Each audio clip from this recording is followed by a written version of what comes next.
ఇవాళ అయితే మా ఇంట్లో రాయలసీమ స్పెషల్ అయిన రాగి ముద్ద బోటీ కర్రీ అయితే చేయబోతున్నారు. ఈ బోటీ అంటే ఏంటి అని అయితే తెలిసిన వాళ్ళు చాలా మందే ఉంటారు, తెలియని వాళ్ళు కూడా ఉంటారు. మీకు తెలిసింటే చిన్న కామెంట్ అయితే చేయండి. అలాగే మీరు ఈ బోటీ కర్రీని టేస్ట్ చేశారో లేదో కూడా చిన్న కామెంట్ అయితే చేయండి. మా డాడీ అయితే నేను హాస్టల్ నుండి వచ్చేసానని నా కోసం అయితే మార్నింగ్ లేచి వెళ్ళి బోటీ అయితే తీసుకొని వచ్చేసారు. మా అనంతపూర్ లో అయితే ఈ బోటీ కాస్ట్ ఒక్కొక్కటి 400 రూపీస్ అయితే ఉంది.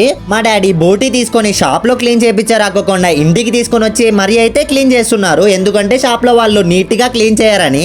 మా డాడీకి రాని పని అంటూ ఏమీ లేదు, మన పని మనమే చేసుకోవాలన్నట్టు మొహమాటం లేకుండా ప్రతి వర్క్ చేస్తారు. ఇంకా ఆ బోటీని బాగా ఉడికించి మా డాడీ మొత్తం క్లీన్ చేసి దాన్ని అంతా పీసెస్ గా చేస్తే మా మమ్మీ అయితే వాష్ చేసేసింది. 3-4 సార్లు బాగా వాష్ చేసి తీసుకొని వచ్చేసి మా మమ్మీ కర్రీ అయితే వండేసింది. ఈ రాగి ముద్ద బోటీ రాయలసీమ స్టైల్లో ఎలా చేస్తారో మీకు కావాలనుకుంటే చిన్న కామెంట్ అయితే చేయండి, చిన్న వ్లాగ్ అయితే చేస్తాము. నేనైతే ఇంకా మా రాయలసీమ స్పెషల్ రాగి ముద్ద బోటీని అయితే కుమ్మేస్తాను. నెక్స్ట్ వ్లాగ్ లో అయితే కలుద్దాం. By bye friends.